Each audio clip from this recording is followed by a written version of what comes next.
بسم الله الرحمن الرحيم الحمد لله والصلاة والسلام على رسول الله محمد وعلى آله وصحبه ومن اهتدى بهدى أما بعد. برزان پیغمبری خوا صلى الله عليه وسلم دفرمي المؤمن القوي خير وأحب إلى الله من المؤمن الضعيف. ئیمانداری بەهێز زۆر بەلای خواوە خۆشەویسترە تا ئیمانداری لاواز. جا لێرەدا مەبەستمان ئیمانداری بەهێز ئەوە نییە کە لە قووەتی جەستەییدا بەهێزتر بێ، موسڵمانێک لەو لاوە هەیە لاوازە ئەویان لای خوا خۆشەویست نەبێ. نا، مەبەستمان بەهێزی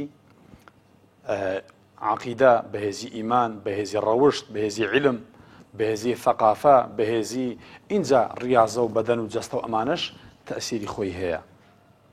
جا ئێمە خوایەکمان هەیە قەوی، یاوەکو مامۆستا مەلا محەممەدی جەلی زادە مەلای گەورەی کوێی ڕەحمەتی خوای لێبێ دەیفەرموو حەیف خوایەکەمان زانابێ عەبدەکانی نەزان، خوای پەروەردگارمان عەلیم حەکیم بێ بەڵام ئێمە نادان بین، خوای پەروەردگارمان بەهێز بێ ئێمە بێهێز.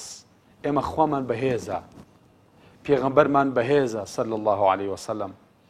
ڕاستە بەهێزی خوای پەروەردگار بەو ئەندازەیە کە لە خۆی دەوەشێتەوە، بەهێزی پێغەمبەری ساڵسەم وەکو کەسایەتی و ئینسانێک. ئینجا ئێمە ئیمانداریش وەکو شوێنکەوتێکی پێغەمبەر و عەبدێکی خوای پەروەردگار پێویستە ئێمەش بەهێز بین. بەڵام بەهێزی لە چیدا؟ یەکەم بەهێزی لە کەسایەتیدا. کەسایەتی ئینسان، میسداقیەتی ئینسانیش لە ڕازگۆییدا. ئینسان دەبێت ڕازگۆ بێت، ڕازگۆ بێت لەگەڵ خوا کە ئێمە دەڵێن عەبداتی دەکەین، کە ئێمە دەڵێن نوێژ دەکەین، کە ئێمە دەڵێن ڕۆژوو دەگرین، کە ئێمە دەڵێن بەندەی خواین و ئیماندارین و موسڵمانی. بە فیعلی دەبێت بە زمانی کردەوە ئەم موسڵمانێتە بسەلمێنین. ئەو کاتە ئێمە دەتوانین بڵێین لەگەڵ ئیمان و موسڵمانەتەکەماندا ڕاست دەکەین. ئینجا ڕازگۆیی لە قسەدا، ئینسان لە قسەدا ڕازگۆ بێ، لە وعد و بەڵێندا ڕازگۆ بێ، لە پەیمانەکانیدا ڕازگۆ بێ، و هەروەها لەو پیشەی کە هەڵت گرتووە حەقی خۆتی پێ بدە. هەر کاتی ئێمە وا بووین سیفاتێکی سەرکەوتوانمان تێدایە. بۆیەش خوای تەعالی دەفەرمێ یا ئەیها الذین ئامنوا اتقوا الله وكونوا مع الصادقین. ئەی ئیمانداران، لە خوا بترسن و لەگەڵ ڕازگۆیان بژین.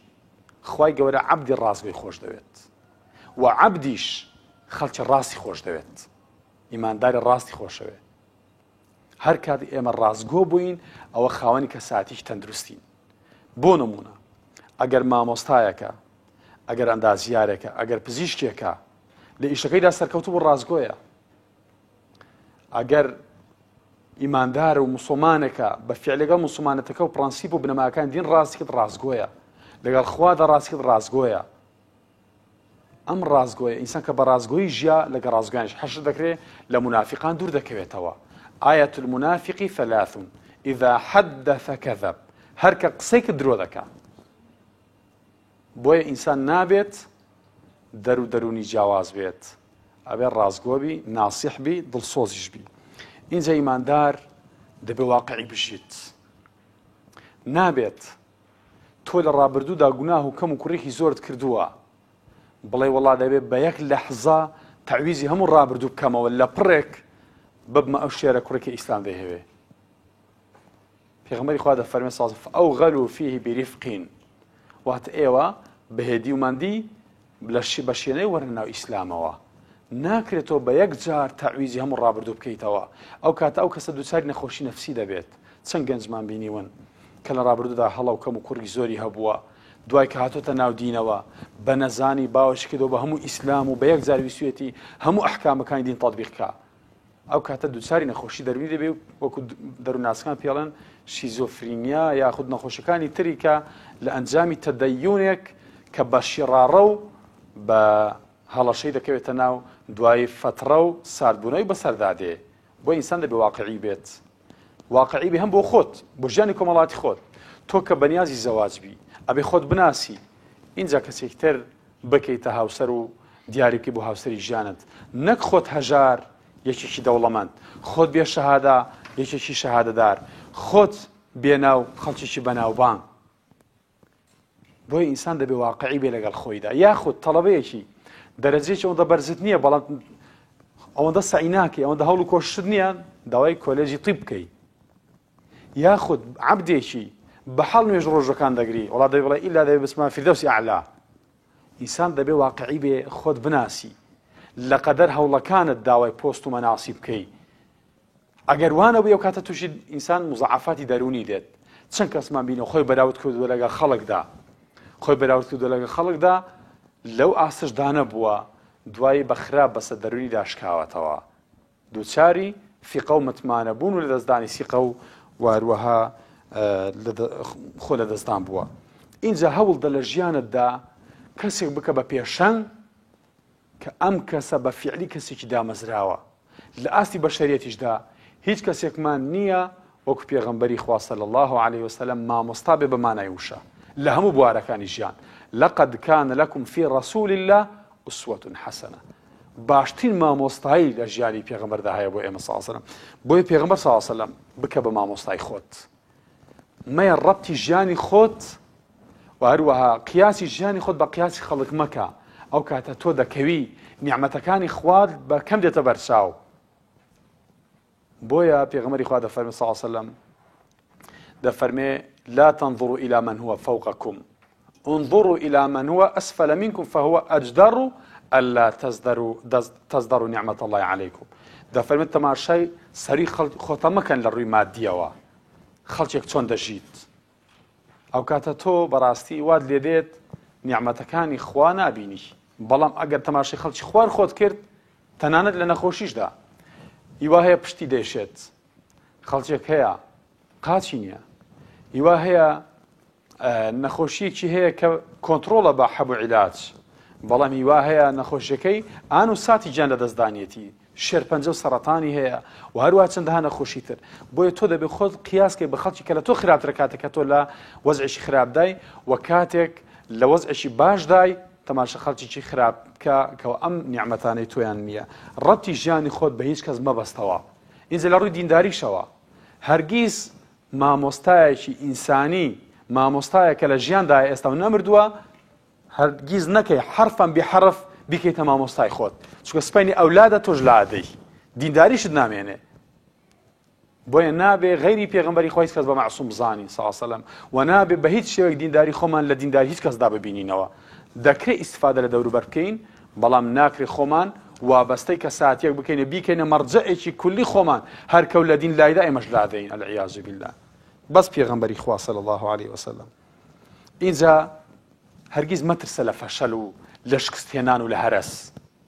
بڕیار بدە تەوبە بکە، خوا سەرکەوتوت دەکا. بڕیار بدە هەنگاو بنێ بۆ زەواج، خوا سەرکەوتوت دەکا. بڕیار دە بۆ کەسابەت، خوا بەرەکەتی تێدەخا. بڕیار دە بۆ سەرکەوتنی عیلم و زانست و زانیاری خوێندن، خوا سەرکەوتوت دەکا. مەترسە لە شکست، بەڵکو بەوپەڕ هیمەت بەرزیەوە بەگرتنەبەری هۆکارەکان. اینجا پشت بەخوا ببەستە لەکوێ هۆکارەکان پەکیان کەوت، خوای گەورە لەوێ دێتە فریات و سەرکەوتوت دەکا. اینجا ئینسانی سەرکەوتوو ئەوەیە ئیعتراف دەکا بە هەڵەکانی. الاعتراف بالخطيئة فضيلة. اعترافکردن و داننان بە هەڵەی خۆت فەزیلەتە. ئینسان و کاتە دەزانێت کە ئەتۆ ئینسان نەقست هەیە. اینجا بەتابەت لە بەرامبەر خوای گەورەشدا ئێمە چەند عیبدارین، چەند کەم و کوڕیمان هەیە. وەکو خۆمان دەناسین، بەخوا خەڵک بمان ناسێ گوێمان بۆ ناگرێ.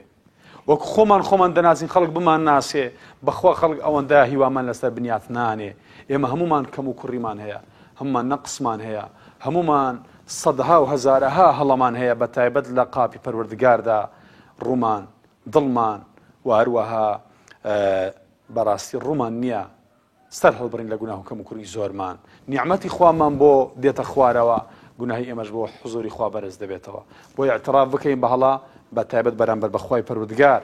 اینجا ئەگەر لەگەڵ دایک و باوکت، ئەگەر لەگەڵ خێزانت، ئەگەر لەگەڵ کوڕت، ئەگەر لەگەڵ کچت، ئەگەر لەگەڵ جیرانت، ئەگەر لەگەڵ هاوڕێکت، تۆ هەڵە بووی چی تێدایە؟ بۆ ئینسان تەکەببور بنوێنێ، بۆ ئینسان فیز و کەشخە بنوێنێ، بۆ ئینسان وەدە خۆی پێزلوێ بڵێ بم بوورە وەڵی من هەڵە بووم.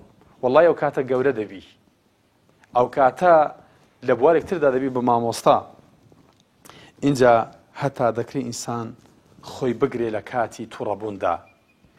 تووڕەبوون و زوو هەڵچوون و زوو پەلەپەلکردن ئەمە نیشانەی کەسانێکە کە نەقس و کەم و کوریان لە کەساتی و شخصیەتدا هەیە.